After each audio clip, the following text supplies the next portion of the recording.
Right. तो ये तो आपके हो गए कंडीशन प्रोबेबिलिटी, ये वाला जो फॉर्मूला हो गया आपका।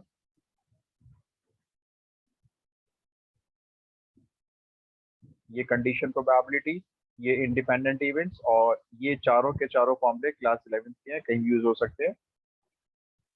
और कंडीशन प्रोबेबिलिटी का मीनिंग होता है एक्चुअल में जो नीचे लिखा हुआ है, ये प्रोबेबिलिटी ए की अगर होती है, ए की निकालते हैं, जबकि बी इवेंट कंडीशन में होता है, मतलब बी हो चुका है या कंडीशन में दिया हुआ है।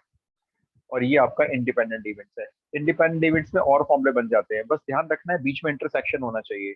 जैसे मान लो ए और बी इंडिपेंडेंट इवेंट्स हैं, और ए कॉम्प्लीमेंट है, इंटरसेक्शन बी कॉम्प्लीमेंट है, वैसे तो इसका ये वाला फॉर्मूला यूज कर सकते हो, ये वाला।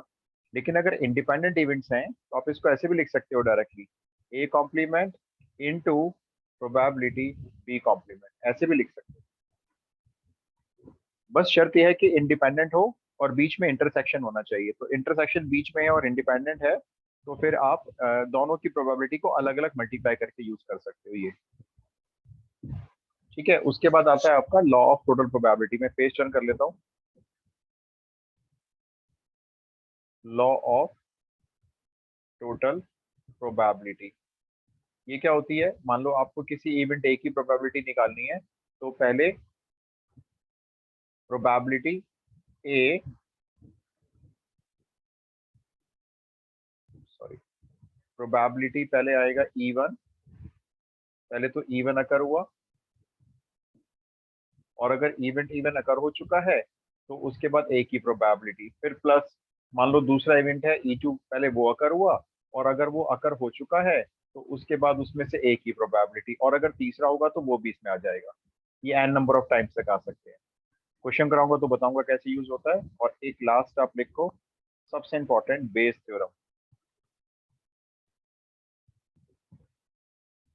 बेस थ्योरम का फॉर्मूला बिल्कुल ऐसी बनेगा लॉ ऑफ प्रोबेबिलिटी की वजह से। देखो बेस थ्योरम में क्या होता है, आपको किसी इवेंट ए की प्रोबेबिलिटी निकालनी है, सॉरी, इवेंट की प्रोबेबिलिटी निकालनी है जबकि ए इवेंट अकर हो चुका है। तो पहले तो आप इसको ऐसे बनाओगे फॉर्मूला, कंडीशन प्रोबेबिलिटी वाला, ए इंटरसेक्शन E1 अपॉन ए, पहले आप ऐसे बनाओगे। उसके बाद इसी को कंटिन्यूशन में इसके प्लेस पे क्या लिखोगे, probability E1 into probability A upon E1 and divided by probability. हम बेस थ्योरम को ऐसे बनाएंगे। ये होता है एक्चुअल में जो निकालना होता है इवेंट्स, इसको पहले ऐसे लिखेंगे, फिर इसकी जगह ये लिखेंगे, और नीचे हमारी यूज हो जाएगी लॉ ऑफ टोटल प्रोबेबिलिटी। ये तो ये सारे यूज फॉर्मुलाज हैं, आप इनको लिख लो, मैं क्वेश्चन स्टार्ट करता हूँ।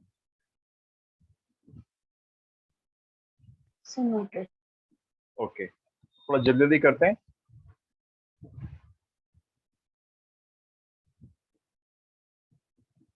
अगर किसी का छूट जाए तो बता देना, मैं टर्न कर लूंगा पेज, ठीक है। ये आपका 2 मार्क्स का क्वेश्चन है जो मैं देने जा रहा हूँ। 3 कार्ड्स आर ड्रॉन, 3 कार्ड आपको निकालने हैं। अब क्वेश्चन से पूछना कैसे निकालने हैं, ठीक है, क्वेश्चन बताएगा आपको। 1 बाय 1, मतलब एक एक करके निकालने हैं 3 कार्ड, और यहाँ पे लिखा हुआ है विदाउट रिप्लेसमेंट। इसका क्या मीनिंग होता है विदाउट रिप्लेसमेंट का? एक एक करके 3 कार्ड निकालने हैं, लेकिन वापस नहीं रखना। जैसे पहला निकाला उसको वापस मत रखना, फिर दूसरा निकाला, फिर वापस रखा, फिर तीसरा निकाला। कहाँ से? From a deck of 52 cards. एक गड्डी है आपके पास, उसमें से आपने ये 52 कार्ड्स की गड्डी है, उसमें से आपने ये 3 कार्ड निकाले। अब आपको प्रोबेबिलिटी कैलकुलेट करनी है। मैं फाइंड कैपिटल P लिखूंगा, फाइंड प्रोबेबिलिटी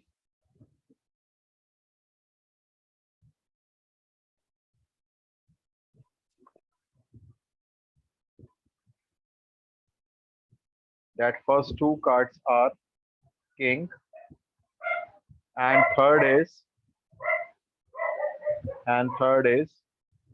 ace, ठीक है। 2 मार्क्स का क्वेश्चन है। एक पहला क्वेश्चन मैं कराता हूँ आपको, देखो आपने यहाँ पे लिखा रिक्वायर्ड प्रोबेबिलिटी। अब पहला कार्ड निकालना है तो एक एक करके निकालने हैं ना, 1 बाय 1, तो तीनों कार्ड की प्रोबेबिलिटी मल्टीप्लाई करोगे। तो पहला कार्ड निकाला वो किंग आया, ठीक है, मल्टीप्लाई का साइन लगाओ। दूसरा कार्ड भी किंग आया, और उसने स्पेशली कहा है तीसरा कार्ड एस होना चाहिए, तो मल्टीप्लाई तीसरा कार्ड एस आया। अब बता दो किंग कितने होते हैं पूरे डेक ऑफ कार्ड्स में? 4। तो 4 हो गए, टोटल में 52 आ गए। अच्छा ध्यान रखना, इस किंग को आपने बाहर रख लिया है, विदाउट रिप्लेसमेंट है। अब अगली बार किंग निकालो, अभी बताओ कितने किंग होंगे? राइट, 3। तीन किंग बचेंगे, टोटल 51 बचेंगे। अब आप ध्यान रखना इसको भी बाहर रख लिया है। अब एस निकालो, एस कितने होते हैं? 4/50। 4/50। करेक्ट, 4/50, क्योंकि एक एक कार्ड हमारा कम होता चला जाए। अब इसको हम पूरा सॉल्व कर लेंगे, हमारा आंसर आ जाएगा। ठीक है, ये आप सॉल्व अपने आप कर लेना, हम आगे चलते हैं।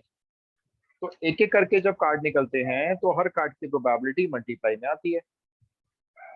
एक एक करके चीज निकालोगे तो जितनी भी चीज निकाल रहे हो ना, हर एक की प्रोबेबिलिटी को मल्टीप्लाई करोगे, और ये देख लेना विद रिप्लेसमेंट है या विदाउट रिप्लेसमेंट है। ये 2 मार्क्स का क्वेश्चन है। नेक्स्ट क्वेश्चन लिखो। A bag contains 3 red, 7 black balls. 3 red, 7 black balls. 2 balls are drawn. ये वाला आप ट्राई करना, ठीक है। 2 balls are drawn 1 by 1. अब देखो फिर से वही कह रहा है 1 by 1, यानी आपको मल्टीप्लाई करनी है प्रोबेबिलिटी। 1 by 1 फिर से वही है, विदाउट रिप्लेसमेंट है, विदाउट रिप्लेसमेंट। फाइंड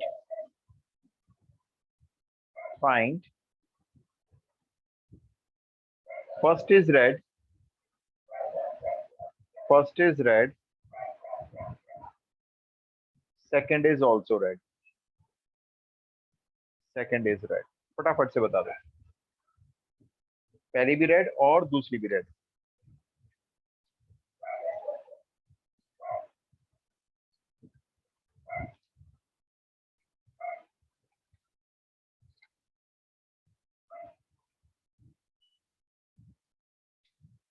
पहली भी रेड और दूसरी भी रेड।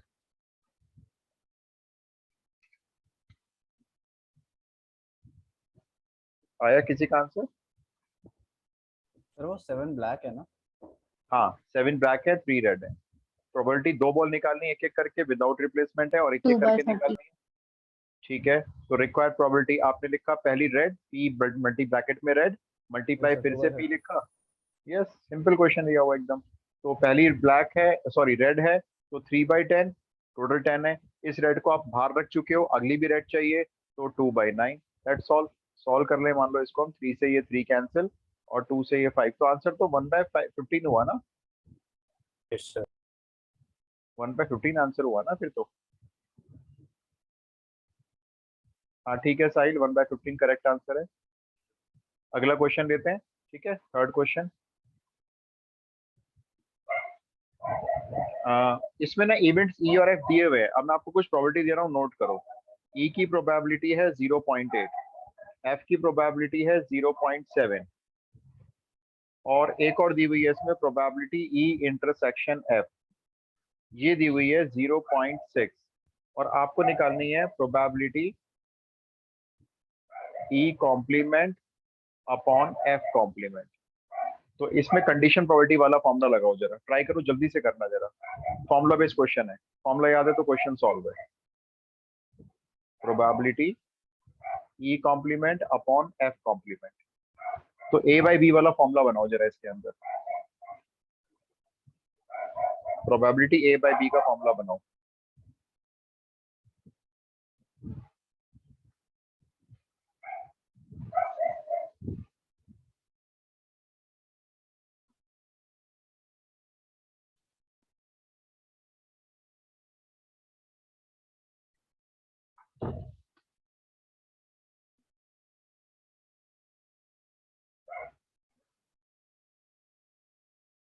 बनाया? जल्दी बताना बच्चों, देखो उसमें टाइम वेस्ट हो रहा है फिर। किसी भी एक का आ गया तो एक बता दो, नहीं आ रहा तो वो भी बता दो। सिंपल फॉर्मूला बनता है 1/3। एक मिनट मैं चेक कर लेता हूँ, रुको। पहले तो आपने ये फॉर्मूला बना दिया, ठीक है। अब देखो मैंने इसका फॉर्मूला आपको लिखवाया है, E complement intersection F complement का फॉर्मूला 1 माइनस होता है ई यूनियन एफ, ये लगा दिया आपने। और नीचे एफ कॉम्प्लीमेंट की प्रोबेबिलिटी पुट कर सकते हो आप। एफ की 0.7 है, तो एफ कॉम्प्लीमेंट की 1 में से माइनस करो, 0.3 हो गई। अब 1 माइनस, यहाँ पे यूनियन का फॉर्मूला आना चाहिए आपको। अब यूनियन का क्या होता है? Probability E plus probability F minus probability E intersection F. तो पूरी तरह से क्वेश्चन फॉर्मूला बेस्ड हो गया, एंड डिवाइडेड बाय 0.3। अब इसमें सारी वैल्यू पुट करो, सॉल्व कर लो। आपका आंसर मैं चेक कर लेता हूँ, रुको।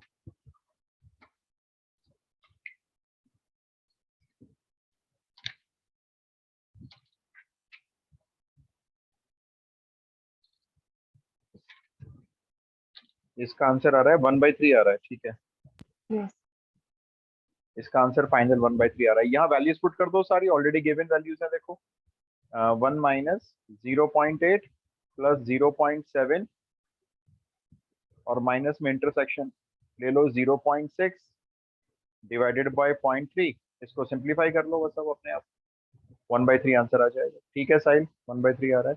आगे चलते हैं, रुक नहीं रहा मैं, ठीक है। थोड़ा बहुत बेसिक कैलकुलेशन छोड़ दो, कर लेना अपने आप। क्वेश्चन नंबर 4 पे आ जाओ। क्वेश्चन नंबर 4 लिखो। A box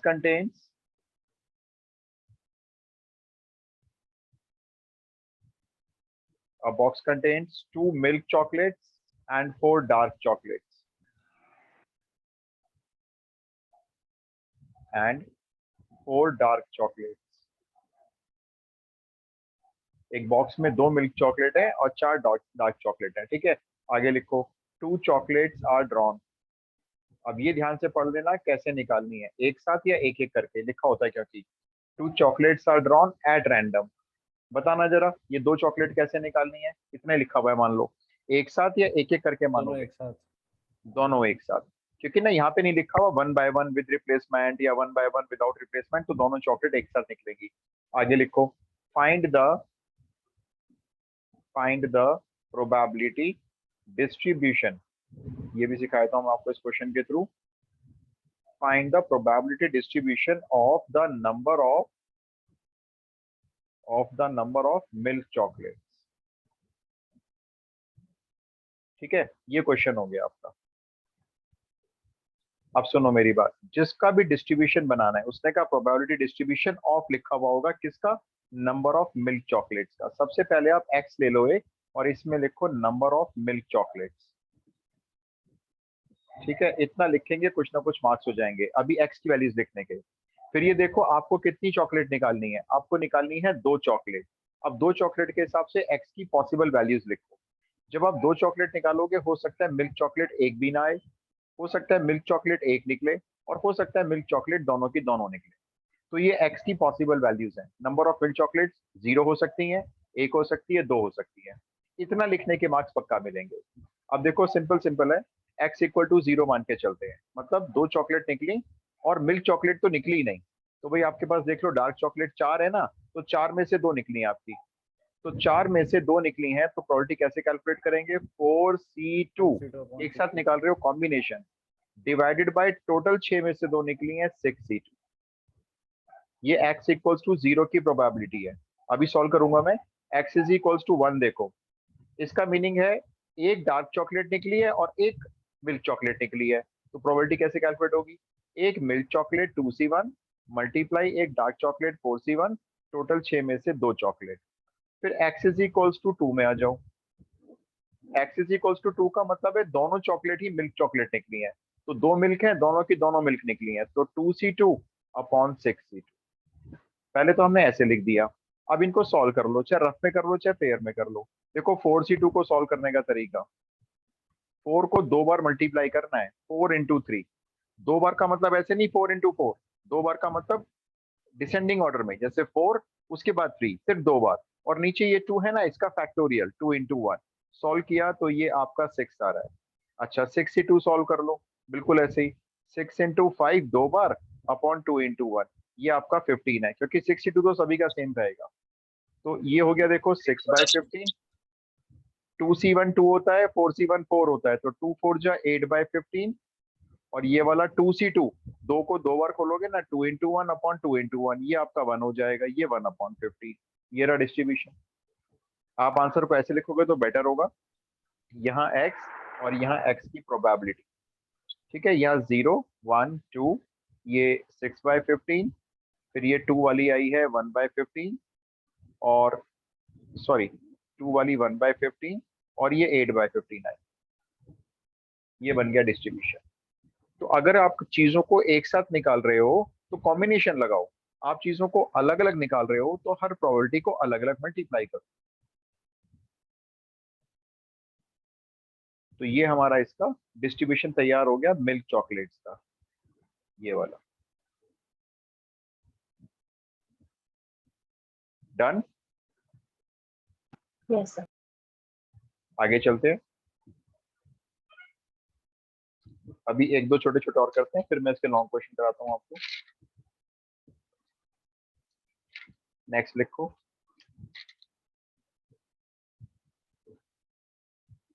question number 5।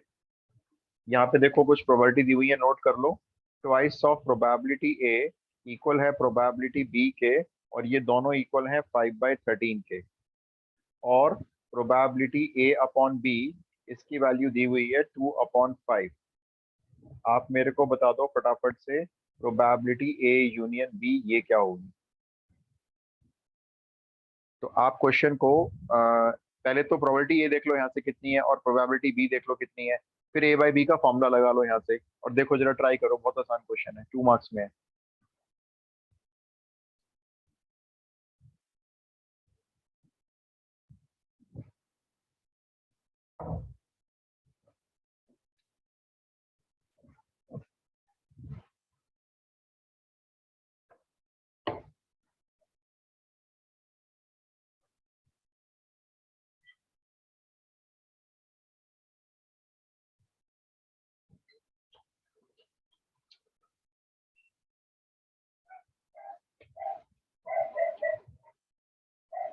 थोड़ा जल्दी करना बच्चों, नहीं आया तो बता दो।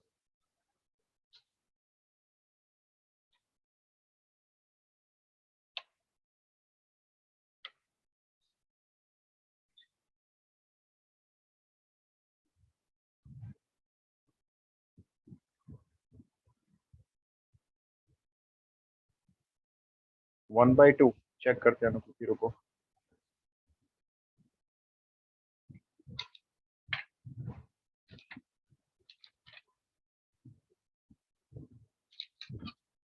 Yes sir 1/2। 1/2 आ रहा है, एक मिनट में चेक करता हूँ, आंसर ही निकाल। नहीं 1/2 तो नहीं आ रहा भाई, मतलब बुक से मैच नहीं हो रहा। सर 11/26। यस ये दिया हुआ है, 11/26 दिया हुआ है। साहिल 11/26 आ रहा है, चेक करो कोई मिस्टेक हुई है, क्योंकि आपका 5/26 आ रहा है ना, कोई कैलकुलेशन मिस्टेक हुई है। एक बार देख लो भाई, जिनका नहीं आ रहा 11/26। देखो यहाँ से जब आप प्रोबेबिलिटी ए निकालोगे तो सीधी सीधी बात है, ये 2 चला जाएगा 13 के पास डिवाइड में, ये तो 5/26 हो जाएगी, और प्रोबेबिलिटी भी 5/13 ही रहेगी।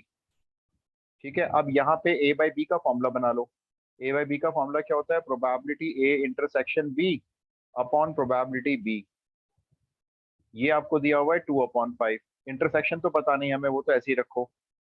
प्रोबेबिलिटी बी पुट कर लो यहाँ पे 5/13, 13 ऊपर चला गया बाय का, ये ऊपर आ गया, इधर 2/5, ये 5 से 5 कैंसिल किया, तो यहाँ से प्रोबेबिलिटी ए इंटरसेक्शन बी की वैल्यू निकल आई 2/13। बस क्वेश्चन खत्म। अब प्रोबेबिलिटी ए यूनियन बी का फॉर्मूला लगा दो। ठीक है साहिल, अब आ गया तो। अब ये आपका फॉर्मूला होता है, बस आपको क्या करना है, वैल्यू तो पुट करनी है इसके अंदर अब। तो ये एक क्वेश्चन फॉर्मूला बेस्ड जाने के हमेशा चांस होते हैं प्रोबेबिलिटी में। ए की प्रोबेबिलिटी आपकी 5/26, बी की 5/13, और उसमें से माइनस कर लो 2/13। इसको सॉल्व कर लो, 11/26 आंसर आ जाएगा। तो ये फॉर्मूले अगर याद है देखो, तो ये वाले क्वेश्चन तो पक्का ही हो जाएंगे सॉल्व। नेक्स्ट क्वेश्चन दे रहा हूँ, जल्दी लिखो।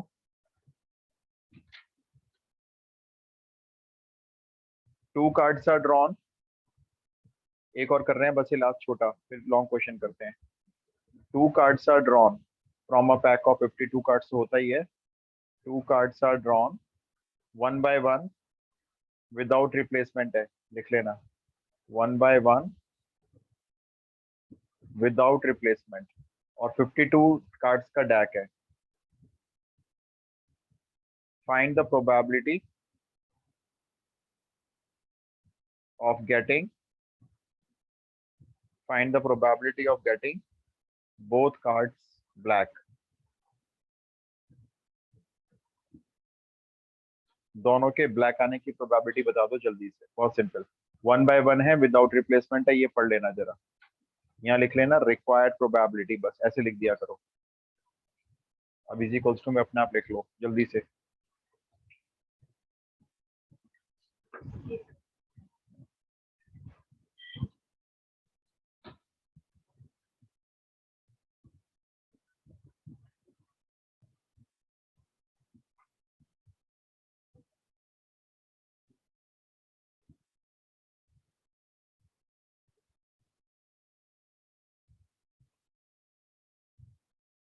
आया किसी का आंसर? 25/102। 25/102। एक बार चेक कर लो, मैं सीधा लिख रहा हूँ यहाँ पे 25/102। ठीक है अनुकृत, कभी यही आ रहा है भाई। पहला कार्ड ब्लैक निकालोगे 26 ब्लैक होते हैं, टोटल 52 होते हैं।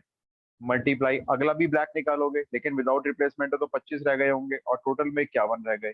ठीक है बिल्कुल, 25/102 आंसर हो गया, करेक्ट एकदम। आगे शुरू करते हैं। अब डालो आप case studies based on probabilities जो दी हुई है। केस स्टडी जो प्रोबेबिलिटी पे बेस्ड है, पहले वो वाली कर लेते हैं।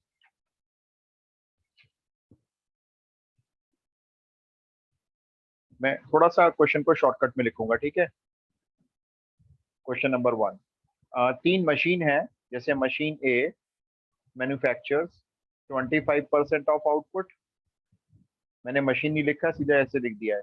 मशीन ए बनाती है 25% of output, machine B 35% output, and machine C 40%। 3 machine लगी हुई है एक फैक्ट्री में, ये इतने इतने आउटपुट बना रही हैं, सेम प्रोडक्ट है मतलब। ऑफ देयर आउटपुट्स, अब ये जितने भी बना रही हैं, of their outputs 5%, 4%, 2% are respectively defective outputs, are respectively defective items कह लेते हैं। ये इतने इतने डिफेक्टिव भी बनाती है, फुल स्टॉप। अब आपको इन क्वेश्चंस के आंसर देने हैं, ये केस स्टडी में दिया हुआ है। Find the probability if drawn item is defective, if drawn item is defective, अगर आपने एक आइटम ड्रॉ किया और वो डिफेक्टिव है, then it is manufactured by machine B। आपने एक आइटम निकाला और आपने देखा वो डिफेक्टिव आया है, तो क्या प्रोबेबिलिटी है उसको मशीन बी ने बनाया है। अब देखो मैं इसको किस तरह से रिप्रेजेंट करूंगा। मान लो मेरे को इसको सॉल्व करना है, तो प्रोबेबिलिटी ये कंडीशनल हो गई, कंडीशन वाली इवेंट को मैं नीचे लिख दूंगा। तो if item drawn is defective, तो मैं नीचे लिखूंगा आइटम इज डिफेक्टिव। मैं कोई इवेंट है इवेंट बी नहीं मान रहा हूं, मैं सीधा ऐसे लिख रहा हूं। देखो आइटम इज डिफेक्टिव मेरा कंडीशन है, ये नीचे चला गया, ठीक है। और यहाँ पर आ जाएगा manufactured by machine B, manufactured by machine B.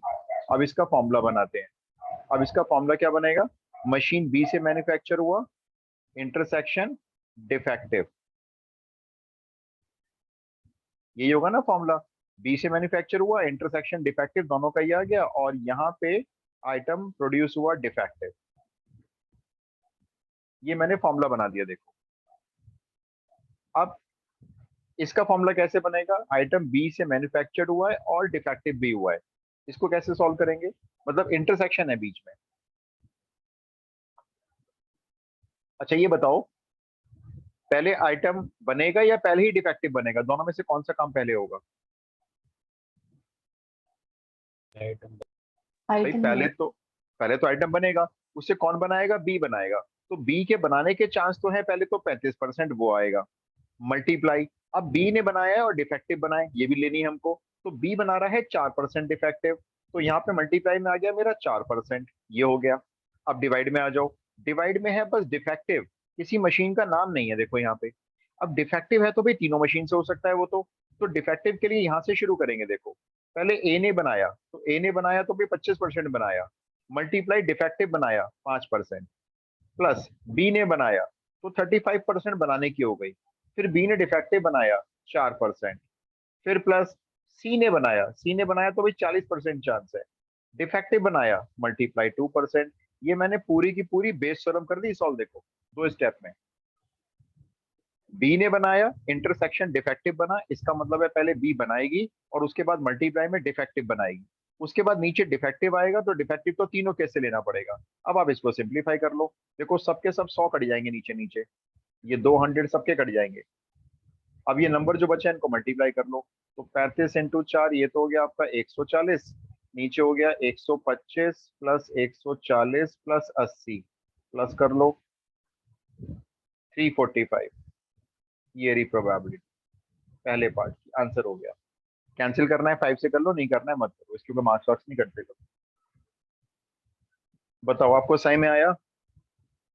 Yes sir. इसी का सेकंड पार्ट मुझे करके बताओ अगर सही में आया तो। सर आंसर ऐसे रिप्रेजेंट करे तो ठीक है ना?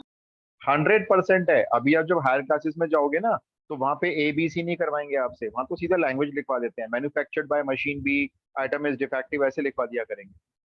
बस वो हम क्या होता है, हम एबीसी जब मानते हैं तो लिखना ना पड़े यहाँ पे, इसमें ऊपर उसको एबीसी मान लेते हैं।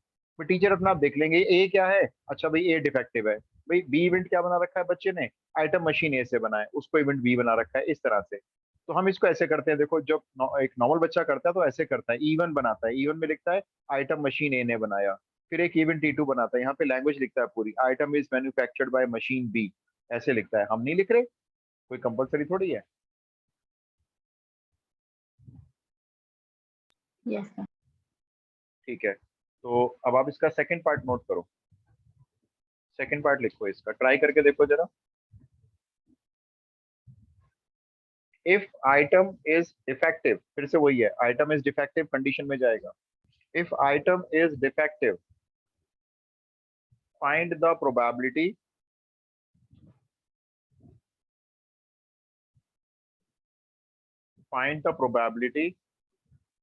it is not manufactured by C.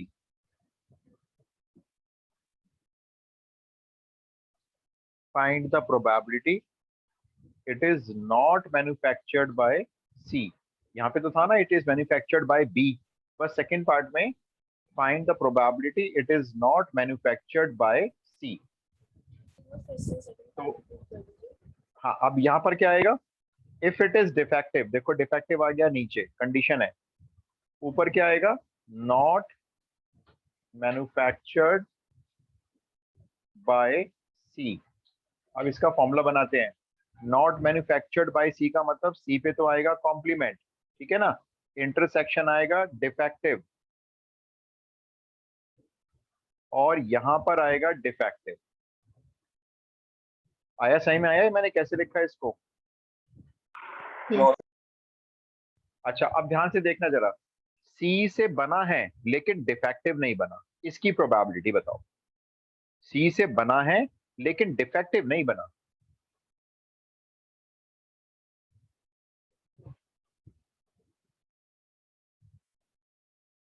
बोलो। सी से बन तो गया है लेकिन डिफेक्टिव नहीं बना, तो 1 माइनस जो सी से डिफेक्टिव बनेंगे। तो आप देखो इसको बताओ, ऐसे भी कर सकते हो, थोड़ा आपको आसान करवाता हूँ, समझने में आसान बताता हूँ। आप ना नॉट मैन्युफैक्चर्ड बाय सी मत लिखो, आप इसको लिख लो मैन्युफैक्चर्ड बाय सी। जैसे आपने फर्स्ट फर्स्ट पार्ट किया है ना, इसको वैसे ही कर लेते हैं। देखो मान लो फिर मैंने उसको कर 1 दिया, से माइनस कर देंगे। हाँ बिल्कुल, उसको फिर 1 से माइनस कर देंगे। यहाँ पे ना बिल्कुल वही कर लो जो फर्स्ट पार्ट में किया, मतलब सी से बना डिफेक्टिव बना, जैसे हमने पिछले पार्ट में किया ना, 20 में डिफेक्टिव बना। अब सी से बना, भाई सी से बनने की प्रोबेबिलिटी है 40%, और डिफेक्टिव बना 2%। अब नीचे आया डिफेक्टिव, किसी मशीन का नाम नहीं है, तो वही सारी केस आ जाएंगे यहाँ पे। तो भाई पहले मशीन ए से बना 35%, देख लेना जरा क्या क्या थी, 35% और 35% नहीं, मशीन ए से 25% था, 25% बना, 5% डिफेक्टिव बनने की आ गई, फिर 35% मशीन बी से बना डिफेक्टिव, उससे डिफेक्टिव बना तो 4% डिफेक्टिव की आ गई, फिर मशीन सी से बना 40%, ये इससे डिफेक्टिव बना 2%। इसको पूरा सॉल्व कर लो। ये सॉल्व करके जो भी आएगा फिर यहाँ पे लिख देना कि भाई हमारी रिक्वायर्ड प्रोबेबिलिटी सेकंड पार्ट की ये नहीं है, जो भी आंसर आएगा वो यहाँ पे 1 में से माइनस हो जाएगा। ये ज्यादा आसान रहेगा, क्योंकि यहाँ पे ना सी कॉम्प्लीमेंट इंटरसेक्शन डिफेक्टिव के लिए आपको फिर जो मैंने फॉर्मूले लिखवाए थे वो यूज करने पड़े। कर लोगे भी? मैं आगे चलूं? जल्दी बताओ। Yes sir. yes, sir. Answer note कर लो इसका। 53/69 दिया हुआ है, मतलब ये दिया हुआ है 265/345। इसको अगर आप 5 से डिवाइड कर लोगे तो ये 53/69 आ जाएगा। तो ऐसे लिख लेना, चाहे ऐसे लिख लेना। अगला क्वेश्चन स्टार्ट कर रहे हैं। तो ये केस स्टडी बनती है तो प्रोबेबिलिटी में से बनती है। देखो नेक्स्ट क्वेश्चन पे आ जाओ।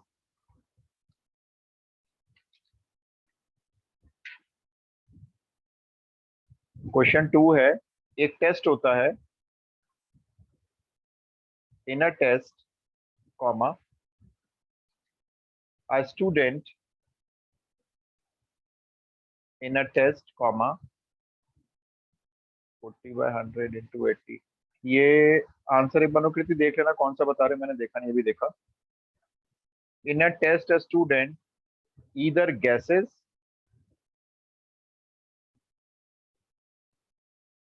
or knows the answer। नहीं, either guesses or copies or knows the answer।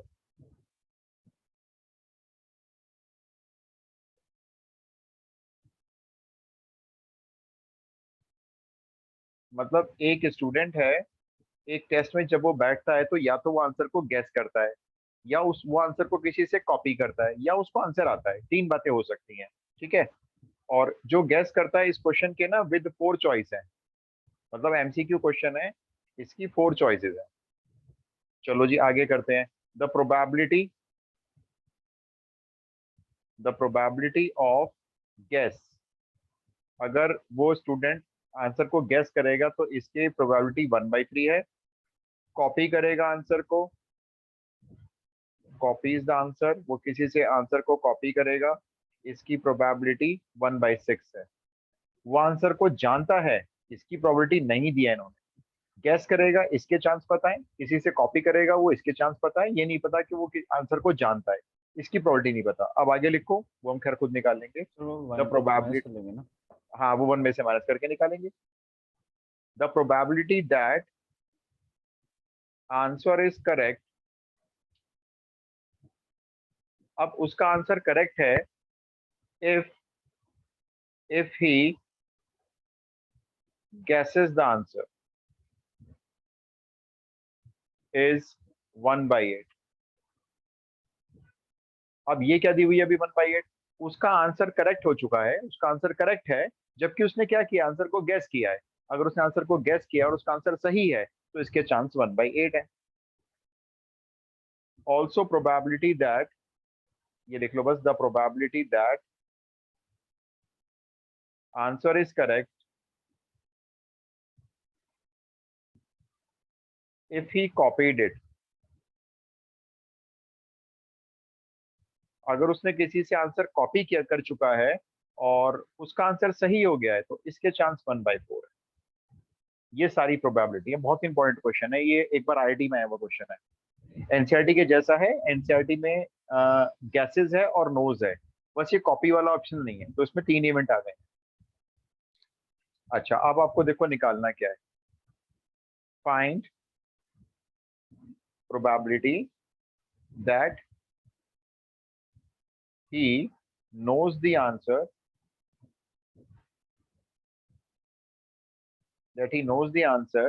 given that he correctly answered it।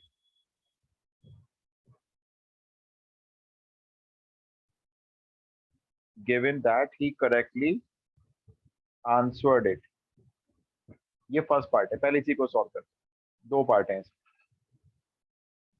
क्या प्रोबेबिलिटी है कि नोज द आंसर, तो मैं इसको कैसे लिखूंगा, प्रोबेबिलिटी नोज द आंसर मैं ऊपर लिख दूंगा ऐसे लैंग्वेज में। और कंडीशन है ही गेसेस इट। सिद्धांत का आंसर आ रहा है 6/7। एक मिनट चेक करते हैं, रुको। Given that answer is correct.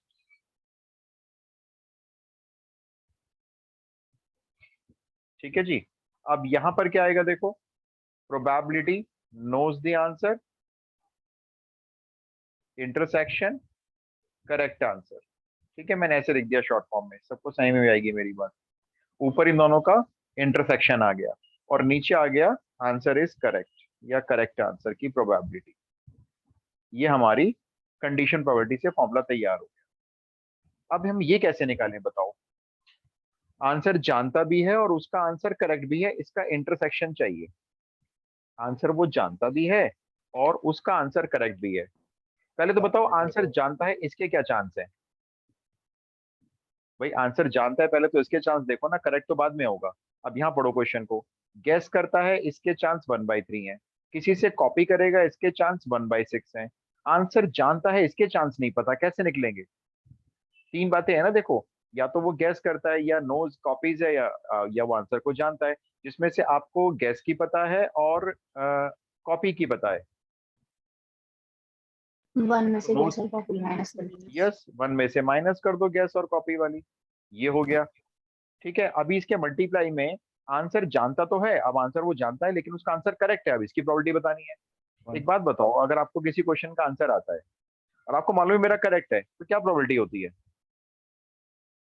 1 1। तो यहाँ पे मल्टीप्लाई में 1 आएगा।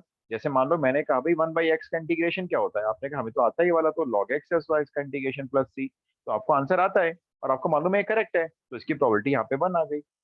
तो पहले तो आंसर जानता है, इसकी प्रोबेबिलिटी ली, देखो मैंने 1 में से माइनस किया, मल्टीप्लाई में रख दी, अब उसके सही होने की प्रोबेबिलिटी। अच्छा, अब अपॉन में आ जाओ, करेक्ट आंसर की प्रोबेबिलिटी। अब ये बताओ, करेक्ट आंसर है, ये तो बता ही नहीं रहे कि भाई उसने आंसर गैस किया है या कॉपी किया है या जानता है, तो क्या करें। करेक्ट आंसर की चाहिए मुझे। यहाँ पे ना तीनों केस ऐड होंगे। जैसे डिफेक्टिव था, भाई डिफेक्टिव में क्या था, किसी मशीन से हो सकता है, हमने सारे मशीन ली थी। अब आंसर करेक्ट है, वो तो किसी भी तरीके से करेक्ट हो सकता है। तो शुरू करते हैं, देखो पहले उसने आंसर को गैस किया। ठीक है, गैस करने की 1/3 है ये, मल्टीप्लाई, अब उसका आंसर सही निकला, देखो आगे पढ़ो। ये रहा, probability answer is correct if he guesses the answer is 1/8। फिर प्लस, अब उसने आंसर को कॉपी किया, भाई कॉपी किया तो 1/6 प्रोबेबिलिटी है। कॉपी करके उसका आंसर सही हुआ, पढ़ो उसमें दे रखी है ये रही, the probability answer is correct if he copied it, ये 1/4 है। फिर प्लस, वो आंसर को जानता है, तो वो तो 1 में से माइनस करके निकाल लो, यहाँ पे निकाल लेते हैं इसको।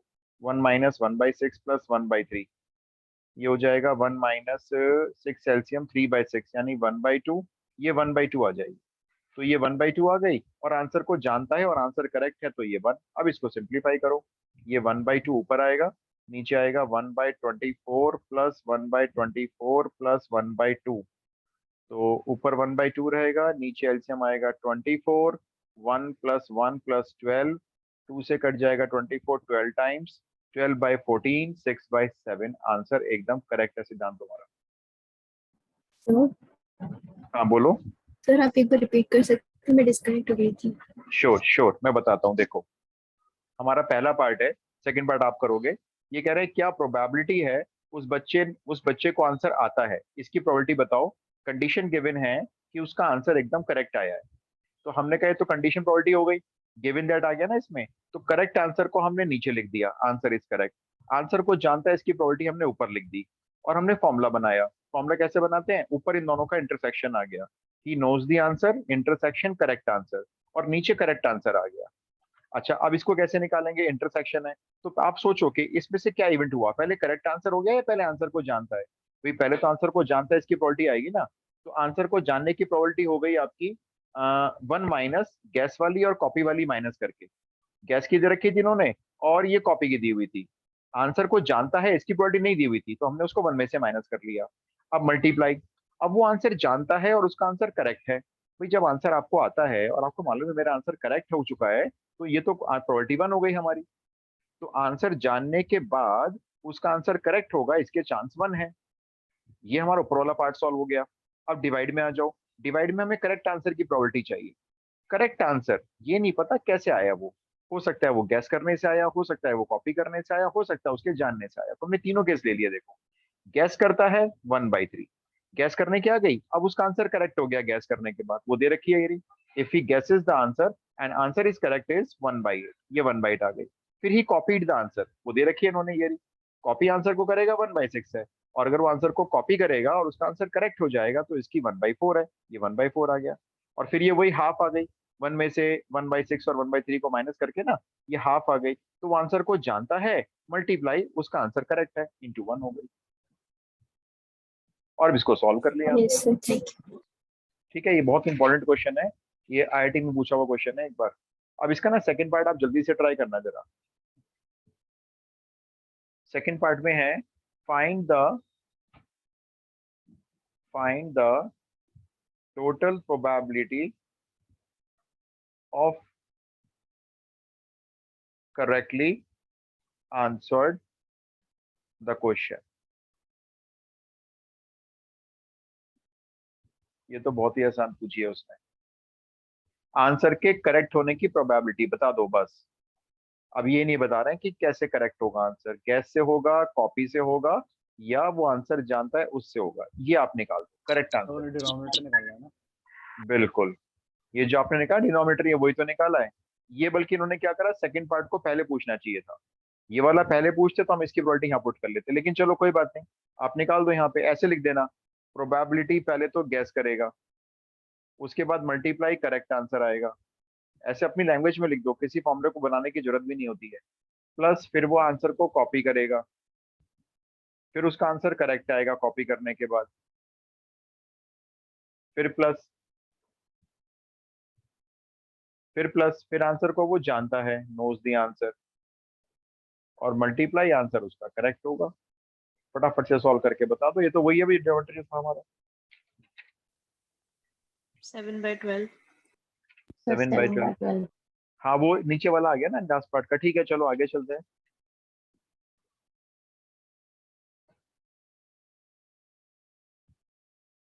तो ये बेशर्मी तो कर रहे हैं हम, लेकिन हम इसको बेशर्म की तरह से नहीं कर रहे, हम इसको सिंपल कंडीशन प्रोबेबिलिटी की तरह से कर रहे हैं, और बेशर्म होती भी कंडीशन प्रोबेबिलिटी है।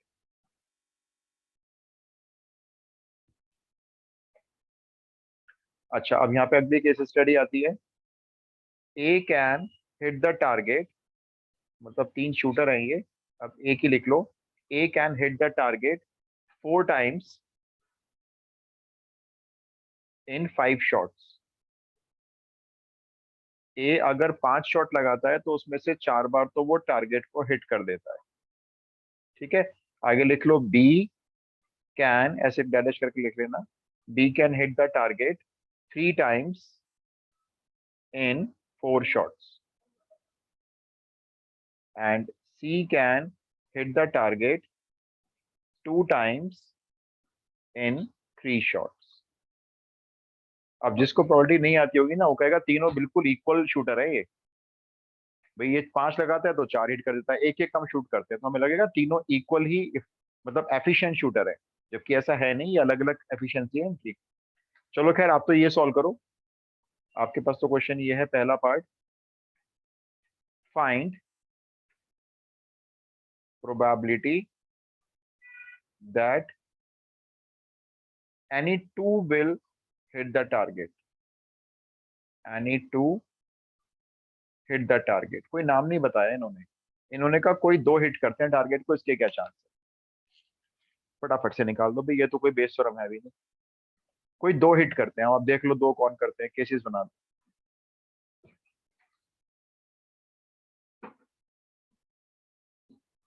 कोई 2 हिट करते हैं। हाँ, पहले PA into PB into PC का वो क्या बोलते हैं। हाँ, लेकिन PC का कॉम्प्लीमेंट भी है। हाँ सही बताया आपने बिल्कुल, ये पहला केस है, हमें हमारे दिमाग में आ रहा है भाई ए और बी ने हिट किया और सी से हिट नहीं हुआ, तो ए की प्रोबेबिलिटी आ गई, बी की आ गई, सी के कॉम्प्लीमेंट की आ गई, ये एक केस हो गया सॉल्व। अभी दूसरे केस में क्या लिखूं बोलो, प्लस कर दिया। सब PB के कॉम्प्लीमेंट और PA एंड PC। हाँ ऐसे कर लेते हैं, ए और सी ने हिट कर दिया और बी से हिट नहीं हुआ। ठीक है, एक और केस बना लो, उसमें काम करो, ए पे कॉम्प्लीमेंट लगा लो, बी और सी से तो हिट हो गया, ए से नहीं हो पा रहा। बस और कोई केस बनेगा नहीं। वैल्यू पुट करो जल्दी से।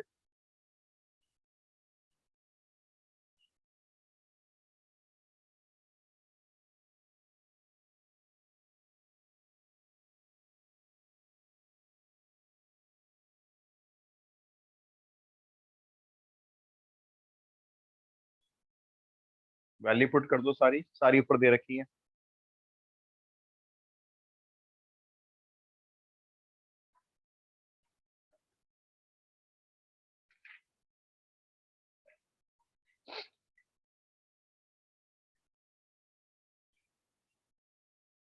Thirteen by 30।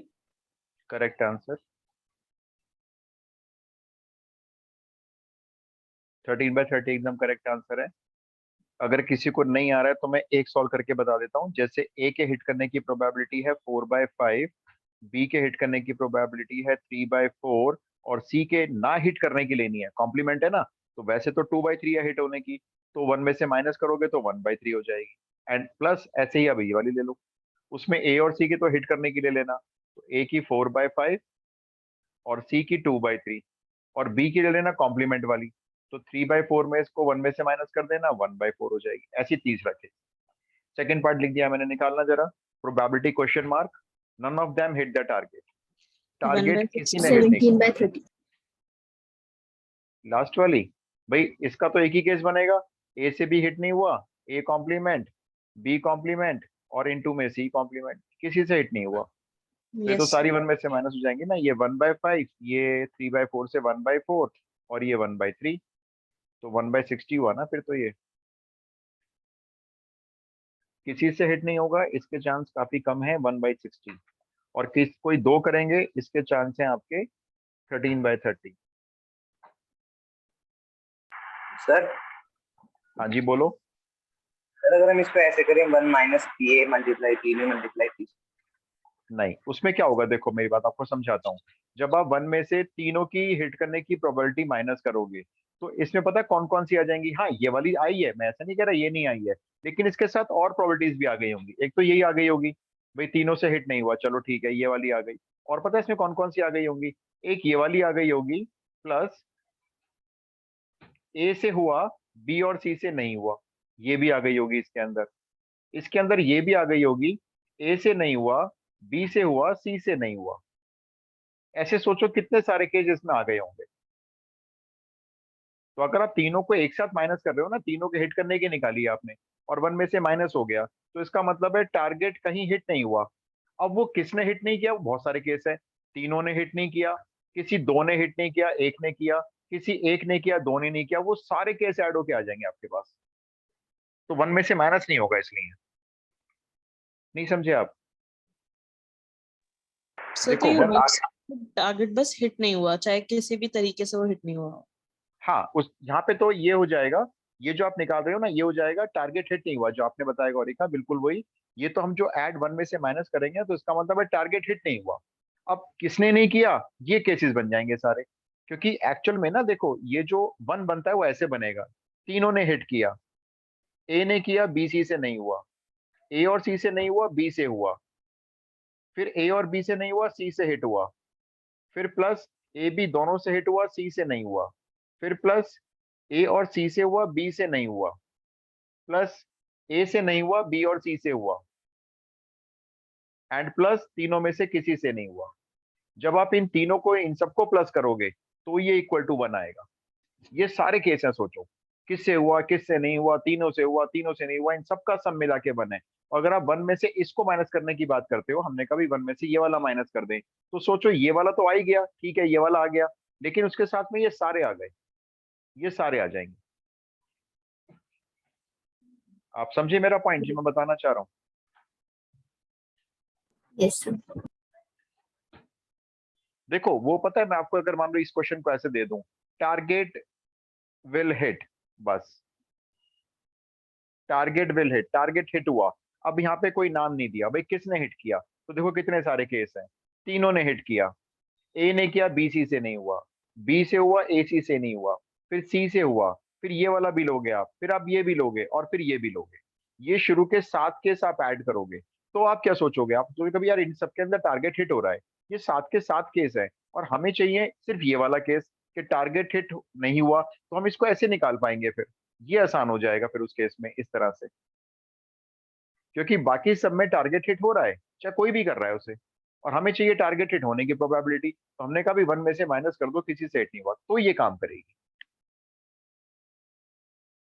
मेरा पॉइंट समझे?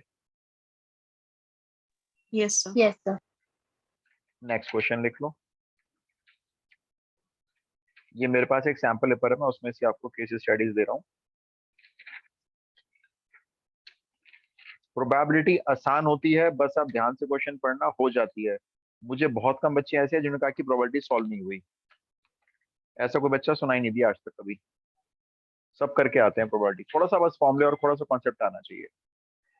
क्वेश्चन लिखो, मैं थोड़ा सा रीड कर रहा हूँ, ठीक है, मतलब वो एक कहानी सी है, वो आप लिख लेना अपने आप।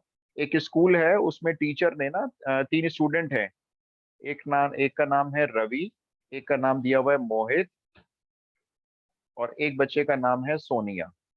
ये 3 बच्चे हैं। तो टीचर ने इनसे क्वेश्चन पूछा। अब रवि उस क्वेश्चन को सॉल्व कर देगा, इसके चांस है 30%। मोहित टीचर के क्वेश्चन को सॉल्व कर देगा, इसके चांस है 25%, और सोनिया के चांस है 45%। ये दिया हुआ है कि टीचर ने इनसे क्वेश्चन पूछा 3 स्टूडेंट्स, और इनके हमें ये चांस दिए हुए हैं। अच्छा, और भी लिख लो आगे, ये तो इनके क्वेश्चन को सॉल्व करने के चांस है। The probability of making error, the probability of making error by Ravi, Mohit and Sonia are 1%, 1.2% and 2% respectively। ये दिया हुआ है, मतलब ये अपने सॉल्यूशन में एरर भी करते हैं तो इनके भी चांस दिए हुए हैं। ये मान लो 3 मशीन हो गई, ऐसे मान के चलो ना इस क्वेश्चन को। मशीन ए बनाती है 30% आउटपुट, मशीन बी 25%, मशीन सी 45%, और इन मशीन के जो डिफेक्टिव आउटपुट्स होते हैं वो ये दिए हुए हैं। क्वेश्चन को ऐसे समझ लो आप, बात एक ही आ रही है क्योंकि अब आपका पहला पार्ट है फाइंड द प्रोबेबिलिटी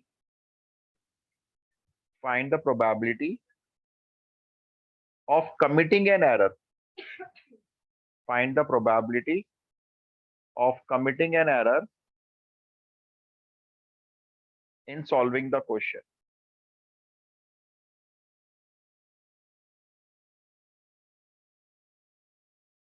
एरर की प्रोबेबिलिटी बतानी है, किसी बच्चे का नाम तो ले नहीं रहे हैं ये कह रहे हैं बस एरर की प्रोबेबिलिटी बता दो। अब आप फटाफट से इसको सॉल्व कर दो, बहुत आसान क्वेश्चन है। पहला एरर की प्रोबेबिलिटी चाहिए, किसी का नाम मेंशन नहीं हुआ है तो केसेस बना लो, किसने एरर की होगी।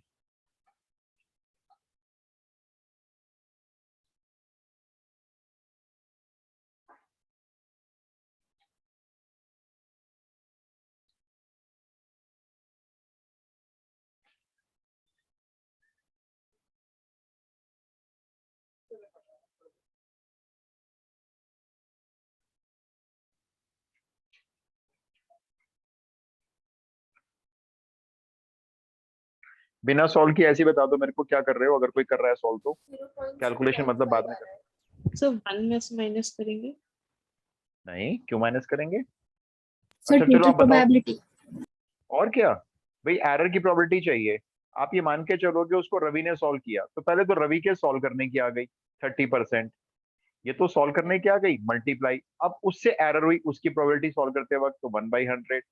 जैसे वही मशीन ए ने आइटम बनाया और आइटम बनाने के बाद वो डिफेक्टिव बन गया, फिर ऐसी मोहित ने आइटम बनाया तो 25%, उससे एरर हो गई 1.2%, एंड सिमिलरली मशीन सी से बना 45% और वहां से डिफेक्टिव बना 2%। ये सॉल्व करना है, बस खत्म। बट वो 15 बाय केस मतलब कि नहीं, 2 से एरर नहीं हुआ, सिर्फ 1 से हुआ, वो वाले केसेस। नहीं देखो, अब इसमें आप क्या सोच रहे हो कि हो सकता है कि इसमें किसी एक से एरर हुई या 2 से नहीं हुई, या किसी 2 से हुई या 1 से नहीं हुई, है ना। तो यहाँ पे तो तीनों आउटपुट एक साथ निकले हैं ना, तीनों आउटपुट ना, यहाँ पे तीनों से एक ही क्वेश्चन पुटअप किया गया, ये क्वेश्चन तीनों को दिया गया, तो क्वेश्चन में एरर हुई, अब एरर तीनों से ली जाएगी। ऐसे नहीं कि एरर हुई किसी बच्चे का नाम ले रहे हैं, तो हम तीनों से एरर मान के चलेंगे, इससे भी एरर हुई, इससे भी हुई और इससे भी हुई, और तीनों को प्लस कर देंगे। Okay sir. जब तक हमें वो ये नहीं कहता ना कि एरर बाय टेकिंग 2 पर्सन, तो हम एरर के लिए सिर्फ यही केस लेंगे, भाई सबसे एरर होगी तभी एरर निकलेगी कुछ सॉल्विंग द क्वेश्चन में। Okay sir. अभी मैं इसका आंसर चेक करता हूँ, मेरे को अनुकृति ने चैट में लिख के दिया है 0.015। यस सर भैया। एक मिनट मैं चेक कर रहा हूँ।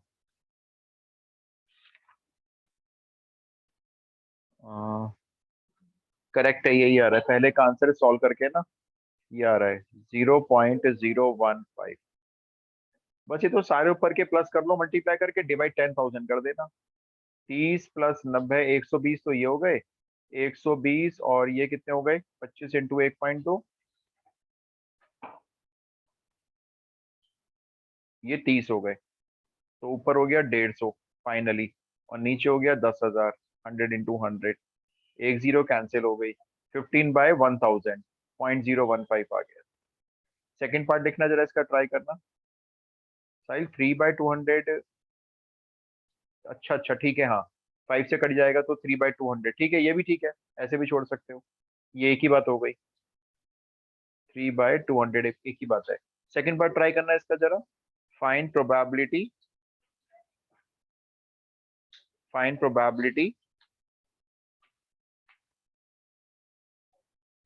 एरर इज फाउंड, टीचर ने चेक किया तो पता चला एरर है, एरर इज फाउंड, सॉरी मैं इसकी प्रॉपर लैंग्वेज लिख दूं जरा कि आप कंफ्यूज ना हो जाओ, पूरा प्रॉपर में लिख लो जो लिखा हुआ है इसमें। If the solution of question is checked by teacher, if the solution is checked by teacher and has some error, और उसमें एक एरर पाई गई है, टीचर ने सॉल्यूशन चेक किया और उसमें एरर है, then find the probability that it is not, ध्यान रखना, solved by रवि। अभी एक ऐसा क्वेश्चन हमने पिछला किया था, मतलब एरर मिली है तो क्या प्रोबेबिलिटी है, उसको रवि ने नहीं सॉल्व नहीं किया,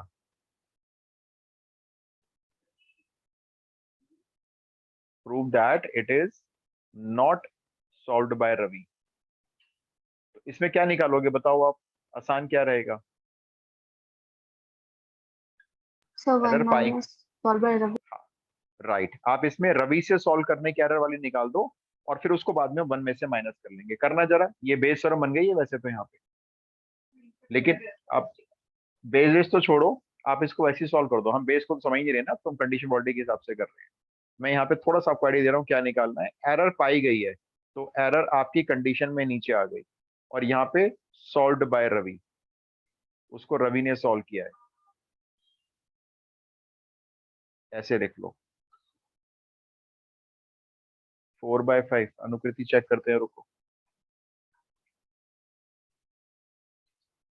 14 का सेकंड पार्ट, इसमें 0.8 आ रहा है, यानी 8/10 यानी 4/5, ठीक है बिल्कुल।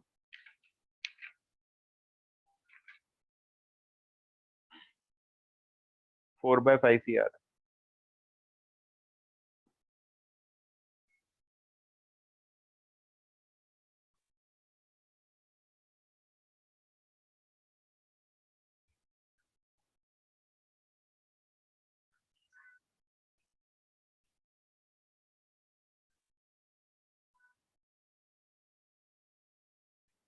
भाई मेरे को जल्दी से बताओ बच्चों, फटाफट से।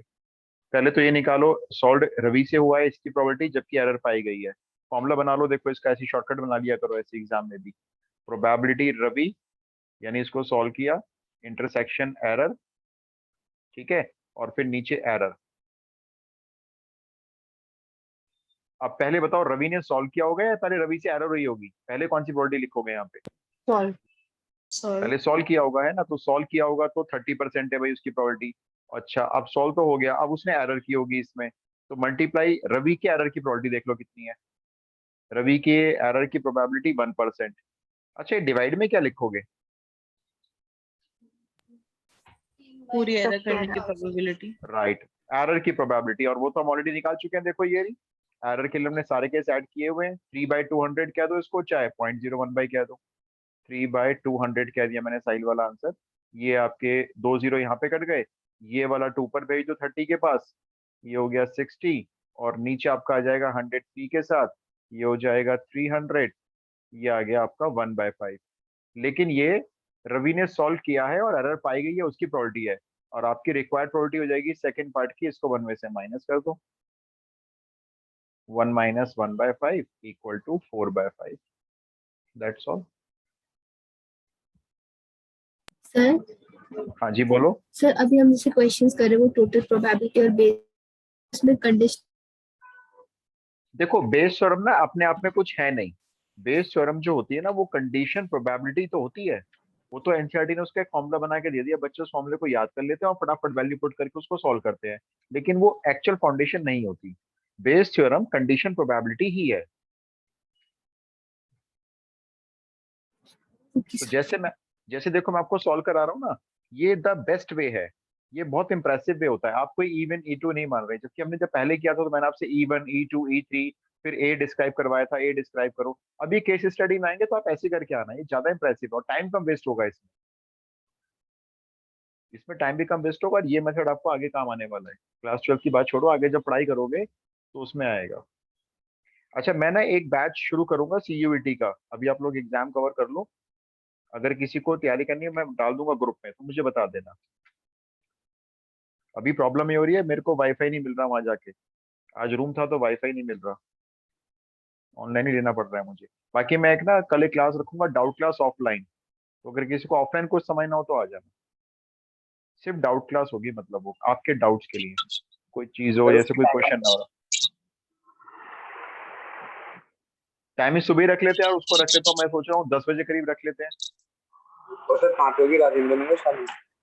हाँ, लेकिन वो हाइब्रिड नहीं ले पाऊंगा मैं, क्योंकि ना उसमें अब मेरे को वो नहीं मिल रहा, वाईफाई नहीं मिल रहा ना, वहाँ पे वाईफाई की प्रॉब्लम आ रही है, पता नहीं क्या एक जगह से सर वो बता ब्रांच दिया है। कौन सा होगा, शालीमार या राजेंद्र नगर? कहाँ पे सूट करेगा आपको? शालीमार ही ले लेता हूँ फिर। Okay sir. अब मेरे को बस ये लगता है वो बच्चे जो हाइब्रिड पढ़ते हैं उनका कैसे होगा, बस उनका दिमाग में आता है ना। गौरी का है, और 2-3 बच्चे हैं जो आ ही नहीं पाते, दूर से आते हैं ना वो।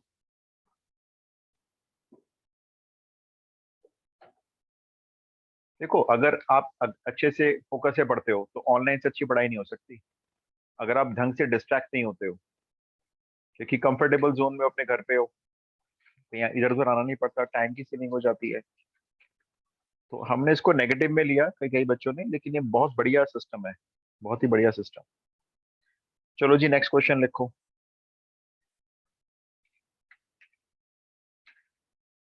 और मैं आपको ना वेक्टर 3D के सारे इंपॉर्टेंट फॉर्मूले वेक्टर के लिखवा दिए थे मैंने, वेक्टर नहीं 3D के, मैं जो इंपॉर्टेंट फॉर्मूले है वो भी ये लिख के ना एक पेज पे क्लिक करके सेंड करता हूँ, एक बार आप याद कर लेना फॉर्मूले सारे जो जो यूज हो रहे हैं, ये काफी कुछ आ नहीं रहा ना उसमें 3D में।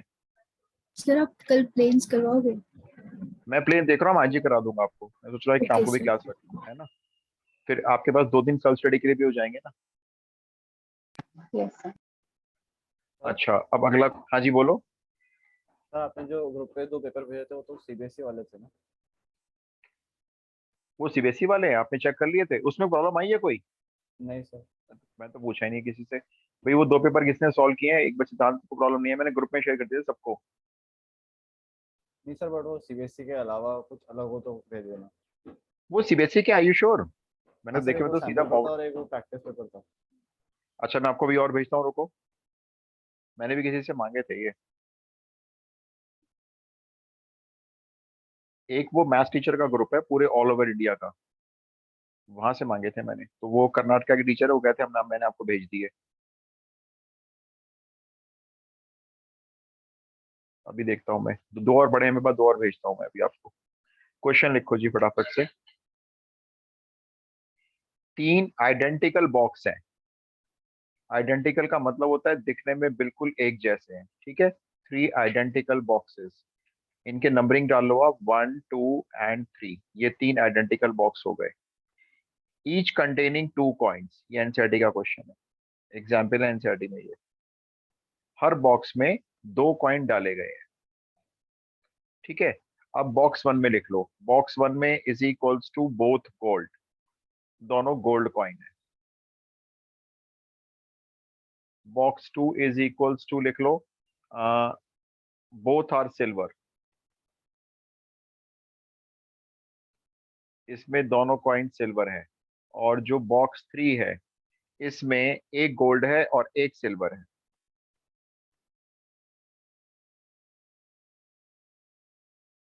ये 3 बॉक्स हो गए और उन्होंने बता दिया किस किस बॉक्स में कौन कौन से कॉइन है। अच्छा, अब अ पर्सन, फुल स्टॉप के बाद, a person choose a box at random, वो एक बॉक्स को चूज करेगा इसमें से, and takes out a coin, और फिर उसमें से कॉइन निकालेगा।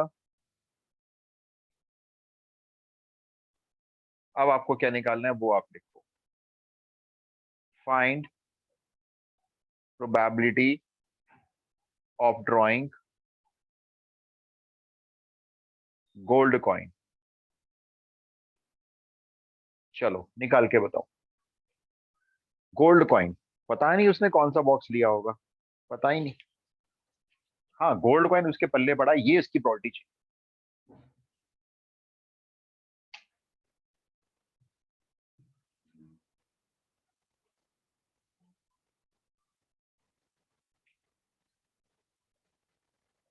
Sir half. हाफ, और कोई?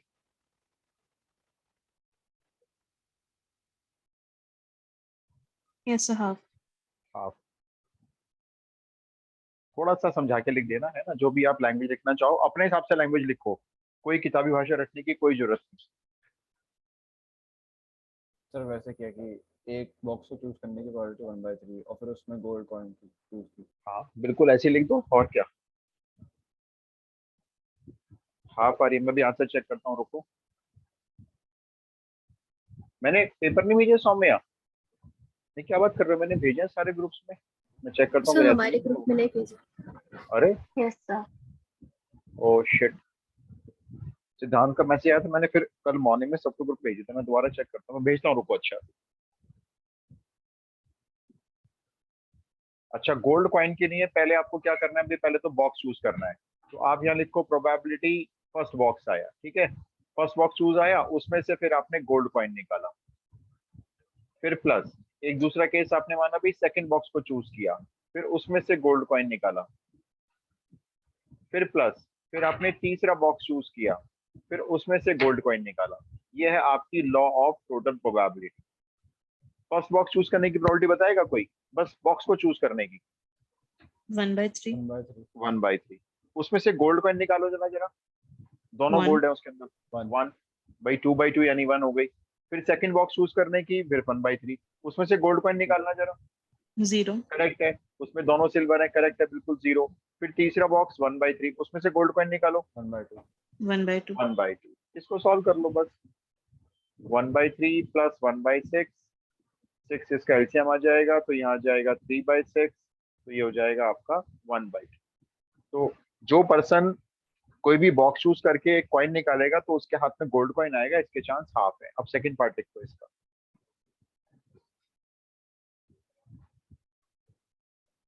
सेकंड पार्ट में लिखो, find the probability if drawn coin is gold, if drawn coin is gold, then other coin in the box is also gold. The 2/3. 2/3 बड़ी जल्दी निकाल दिया। मतलब ये कह रहे हैं अगर आपका पहला जो कॉइन निकला है अगर वो गोल्ड है तो क्या प्रोबेबिलिटी है बॉक्स में दूसरा भी गोल्ड है? तो ये तो सीधी सीधी बता रहे हैं आपको कि बॉक्स इसका मतलब आपका फर्स्ट वाला है, क्योंकि फर्स्ट बॉक्स में दोनों कॉइन गोल्ड के पड़े हुए हैं। लिखना कैसे है समझ लो, गोल्ड कॉइन इस बार कंडीशन में नीचे जाएगा, ठीक है, आपको पता चल चुका है कि ये फर्स्ट बॉक्स होगा, तो यहाँ पे लिखोगे फर्स्ट इंटरसेक्शन गोल्ड, ऐसे लिखा देखो मैंने शॉर्ट फॉर्म में। अब यहाँ पे कैसे निकालेंगे, पहले फर्स्ट बॉक्स के चूज करने की प्रोबेबिलिटी आएगी। फर्स्ट बॉक्स के चूज करने की प्रोबेबिलिटी सीधा लिख लेते हैं, 1/3 आ गई, उसमें से गोल्ड कॉइन की प्रोबेबिलिटी 1, और नीचे रख लो गोल्ड कॉइन की प्रोबेबिलिटी जो फर्स्ट पार्ट में निकाली आपने।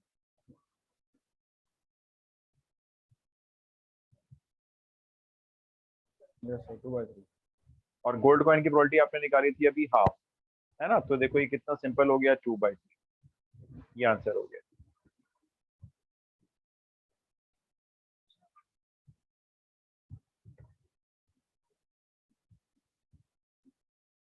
क्लियर। Yes sir.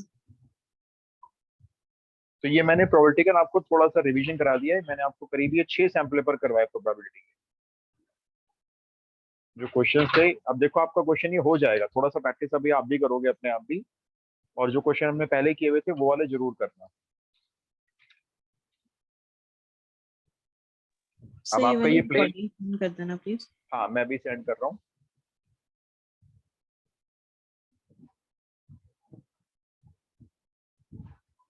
ठीक है, तो कल मैं कोशिश करता हूँ, देखता हूँ अगर वो